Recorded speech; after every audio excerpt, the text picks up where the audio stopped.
3, 2, 1, 3, 2, 1, testando, teste. Pode começar aí, rapaziada? Vamos lá que eles encerraram. Vamos lá.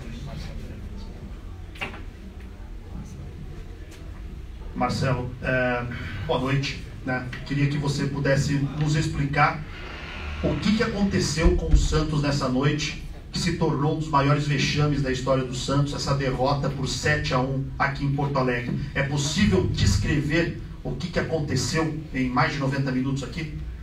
Primeiramente, eu queria, em nome não só meu, da comissão de todos os atletas, pedir desculpa ao nosso torcedor pelo que aconteceu hoje, que foi um jogo totalmente atípico de tudo que fizemos nesses últimos 4 jogos. Foi uma oscilação muito grande de todo o grupo, estávamos todos bem cientes do que tinha que ser feito. Infelizmente não foi uma tarde boa e aconteceu tudo isso. A responsabilidade é toda minha, os jogadores estão fechados, foi um jogo difícil, um dia difícil. Volto a dizer, desculpas ao nosso torcedor, é o mínimo que a gente tem que pedir, e levantar a cabeça, não tem que ficar remoendo. Da mesma maneira que teve 3 vitórias, eu não me empolguei com nada, também não vou jogar toalha absolutamente em nada por causa dessa derrota. Ela só valeu 3 pontos igual qualquer outra. Logicamente a gente tem que manter a nossa cabeça boa, sabemos que foi um jogo atípico, méritos ao adversário, que soube aproveitar as oportunidades que teve, e uma tarde infeliz nossa que a gente tem que esquecer e tocar para frente. Quinta-feira já tem um Curitiba. Marcelo, tudo bem? Pedro Oliveira, da Rádio Bandeirantes. Queria fazer 2 em uma, se me permite. Primeiro, tem como 7-1 segurar um treinador num resultado acachapante? E segundo, os jogadores do Santos, eles não demonstraram em campo nenhuma simpatia ou nenhuma apatia pelo que estava acontecendo, todos cabisbaixos, com a cabeça baixa, saindo de uma maneira rápida. Até deu para perceber o Marcos Leonardo puxando os jogadores para aplaudir o torcedor, mas parece que não tem nenhuma emoção dos jogadores. Estes atletas que estão hoje no Santos, eles respeitam a tradição do clube? Assim, a primeira pergunta não é para mim, o executivo daqui a pouco vai falar, você pode perguntar para ele. Estou bem tranquilo, bem ciente do que eu estou fazendo. E volto a dizer, os jogadores, eu falo isso bem tranquilo porque foi uma tarde atípica, não tem nada a ver com o que a gente vinha construído nos 4 jogos. Então, da mesma forma, volto a dizer, da mesma forma que a gente não empolga quando está ganhando, e posso dizer para você que esses jogadores são dignos, sim, são dignos de estar aqui. Nos últimos 4 jogos eles eram dignos, então eles continuam dignos. Infelizmente foi uma tarde infeliz, que a gente tem que assimilar da melhor maneira possível, que quinta-feira já tem jogo contra o Curitiba. Ana Guiar, da Rádio Guaíba, aqui do Rio Grande do Sul. Como é que o senhor faz essa projeção, né, do próximo enfrentamento, porque a situação vem ficando cada vez pior na tabela? Como é que o senhor faz essa avaliação e que recado deixa para a torcida, né, depois de um resultado que não foi nada positivo? O recado que eu deixo para a torcida, desde o primeiro jogo, quando nós ganhamos do Bahia lá, é que nós vamos lutar até o fim. E não está nada longe das nossas mãos, muito pelo contrário. Nós temos 10 jogos para fazer 5 vitórias. E a nossa projeção primeiro é o primeiro jogo, que é o Curitiba em casa, quinta-feira. Tá todo mundo ali, tá todo mundo junto ali, a gente sabe o que a gente precisa fazer e a gente vai atrás disso. O que eu falo pro nosso torcedor, além de hoje estar pedindo desculpas, não só por mim, mas por todo o grupo que está lá dentro, ele sabe que a gente está aqui para lutar do início ao fim, fazer o possível e impossível para tirar o Santos dessa situação, e a gente vai conseguir. Marcelo, a gente bate na tecla desde a sua chegada, e você mesmo acho que chegou a falar em muitos momentos sobre a questão psicológica, né? O gol tomado com menos de 1 minuto e meio, ali definitivamente pareceu que o time todo sentiu a pancada. Nós tínhamos 20 minutos de jogo e quase 4-0, se eu não estou enganado, 3-0, 4-0. Essa questão mental ainda é o principal calcanhar de Aquiles, é algo que você parece que superou, daqui a pouco acontece algo que volta os jogadores a sentirem isso hoje. Passou por isso aqui no Beira-Rio, essa questão psicológica, mental? Eu vejo até que sim, pelo seguinte, nós tomamos um gol com menos de 1 minuto, se eu não me engano, e depois, como você falou, até 20 já estava 3-0. Então realmente abaixou a guarda do nosso time, né? Realmente abaixou. Mas já tivemos 2 jogos fora de casa, saindo perdendo de 1-0, conseguimos a virada com o Palmeiras e com o Bahia. Volto a dizer,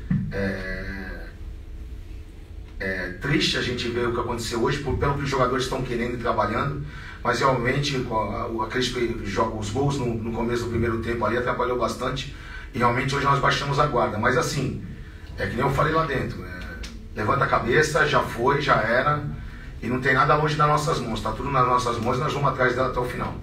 Obrigado, Marcelo. O coordenador do Santos está aqui à disposição, se alguém precisar fazer alguma pergunta.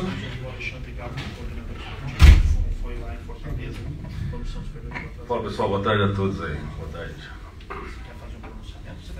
Não, estou aqui aberto porque acho que a minha função é estar sempre aqui disposto a, nos momentos mais difíceis, a colocar o pensamento do clube em relação a isso. A pergunta, eu acho que ela é óbvia, né? Por mais que há 3 rodadas se mostrou toda a confiança e respaldo ao Marcelo Fernandes, né? O Santos toma 10 gols nos últimos 2 jogos, sofre essa goleada acachapante. O futebol do Santos, o departamento, a diretoria, ela segue respaldando o trabalho que está sendo feito, independente dos 2 últimos jogos. Acredita-se no que está sendo desenvolvido para a sequência do Campeonato Brasileiro. Todo o respaldo que era dado a 3 rodadas, ela continua sendo dada ainda a partir de agora, Galo?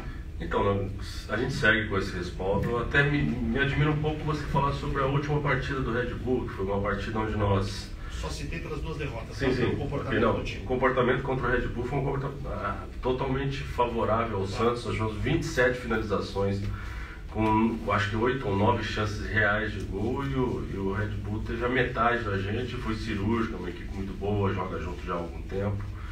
Então nós tivemos o mesmo comportamento nesse jogo que nós tivemos nas outras 3 vitórias. Isso aí não trouxe nenhum demérito. Essa derrota acontece quando o adversário ele foi muito bem. Agora hoje não, hoje foi um jogo atípico para nós.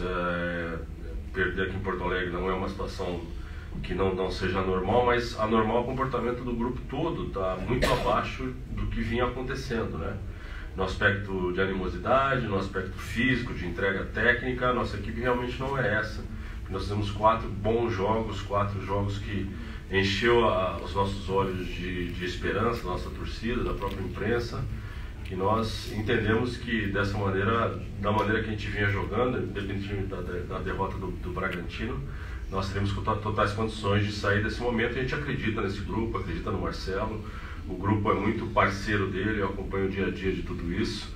E acredito que a gente vai superar essa situação já no próximo jogo contra o Curitiba em casa. Precisamos da nossa torcida, do apoio da nossa torcida, do entendimento que um jogo desse talvez aconteça uma vez a cada 1, 2 anos nas equipes, mas todo mundo às vezes passa por um momento desse onde de uma baixa muito grande no jogo. E o Internacional foi muito feliz, eu acho que chutou 12 ou 13 bolas no gol e fez 7 gols. Talvez se chutasse mais algumas, faria mais ainda. Então, assim, um jogo que absolutamente deu tudo certo para o Internacional e teve seus méritos, e absolutamente tudo errado para a gente. Galo, boa noite. Boa noite. Queria entender como é que funciona depois do jogo, porque o Santos tem, talvez aqui, uma das piores derrotas da sua história, né? Em um ano onde briga para não lutar, briga para não ser rebaixado. Sim. Você comentou que o Marcelo continuou como técnico, você deu seu apoio ao Marcelo. Mas como manter um técnico e como manter um trabalho depois de uma derrota que talvez seja uma das manchas, né, do Santos nos últimos anos? O momento que nós estamos é um momento bastante delicado, né? E a gente tem que levar em consideração o que está acontecendo até agora. Você não faz, se nós fizéssemos, se fosse ao nosso favor, não iria nos tirar dos pés no chão, e contra também não vai tirar. É evidente que, da maneira que ele falou, eu também falo a nossa torcida, a gente pede desculpa por tudo que aconteceu, mas foi um lance atípico. Você não consegue ver um resultado desse todo dia ou toda rodada.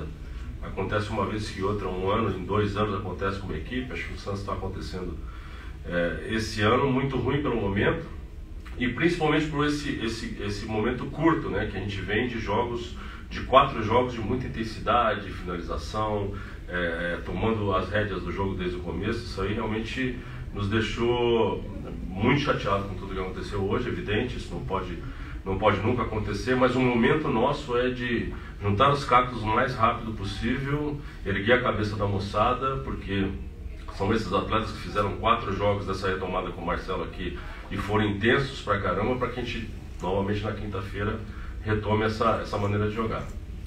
Pois é, Galo, mas extraindo até a derrota como foi, como você falou, é difícil de acontecer, e principalmente quando tem 2 camisas gigantes como estava aqui em campo hoje.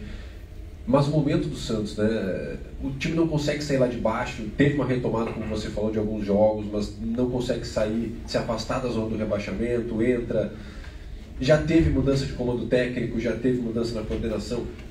Talvez a pergunta que o torcedor do Santos esteja se fazendo hoje é: o que mais pode ser feito para nessas últimas rodadas o Santos finalmente se afastar da zona do rebaixamento? Nós estamos fazendo absolutamente tudo o que é possível dentro da legalidade para que o Santos saia desse momento. Pra você ter uma ideia, nós ganhamos 3 jogos e voltamos à zona de rebaixamento. Ganhamos 3 jogos e perdemos 4 posições. Então, quer dizer, você tem que entender que existe um grupo de clubes ali que estão muito próximos e nós estamos dentro desse grupo, que uma vitória nos leva lá em cima e uma derrota nos deixa dentro da zona de rebaixamento ainda. Então, quer dizer, olha como é atípico e como foi importante você ganhar 3 jogos, um jogo fora contra o Palmeiras, um jogo fora contra o Bahia, um jogo muito bom em casa contra o Vasco da Gama, e a gente joga um jogo muito bom tecnicamente no aspecto de tudo que a gente combinou e treinou para isso, e acaba perdendo o jogo do Bragantino, e aqui hoje vem um desastre que a gente nunca imaginou que fosse acontecer. Então, quer dizer, juntar, levantar a cabeça o mais rápido possível e retomar o que a gente vinha fazendo na semana passada, e fizemos até esse jogo. Acho que foi um dia onde, geralmente, futebol você tem 2, 3 jogadores abaixo do nível, você acaba perdendo o jogo. Hoje nós tivemos os 11 praticamente abaixo de um nível técnico, físico e principalmente comportamental, que para jogar um jogo fora contra o Inter aqui, com essa torcida, com a dinâmica que o campeonato está desenvolvendo, você tem que estar uma animosidade muito acima do que a gente teve hoje. Obrigado a todos. Valeu, boa noite. Boa noite. Obrigado, Galo.